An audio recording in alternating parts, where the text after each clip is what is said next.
புதுச்சேரி கடற்கரையில் புத்தாண்டு கொண்டாட்டத்தின் போது போக்குவரத்து நெரிசல் ஏற்படக்கூடாது என்பதற்காக ஒயிட் டவுன் வழியாக கடற்கரைக்கு வாகனங்கள் செல்ல போலீசார் தற்போதே தடை விதித்துள்ளனர். இதுகுறித்தான விவரங்களோடு இணைகிறார் செய்தியாளர் சண்முகசுந்தரம். வணக்கம் சண்முகசுந்தரம், இது குறித்தான முழு விவரங்களையும் பதிவு பண்ணல. வணக்கம். புதுச்சேரியில் புத்தாண்டு கொண்டாட லட்சக்கணக்கான சுற்றுலா பயணிகள் வருகை தரக்கூடிய சூழலில் புதுச்சேரி அரசு மற்றும் போக்குவரத்து துறை சார்பில் பல்வேறு ஏற்பாடுகள் செய்யப்பட்டு வருகிறது.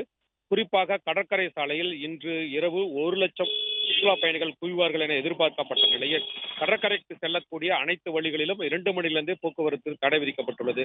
குறிப்பாக ஒயிட் டவுன் பகுதி முழுவதும் அந்த போக்குவரத்து தடை விதிக்கப்பட்டு பேரிகார்டு வைக்கப்பட்டு அனைத்து வாகனங்களும் ஏற்கனவே அறிவுறுத்தப்பட்டுள்ள விவரங்களுக்கு நன்றி சண்முகசுந்தரம்.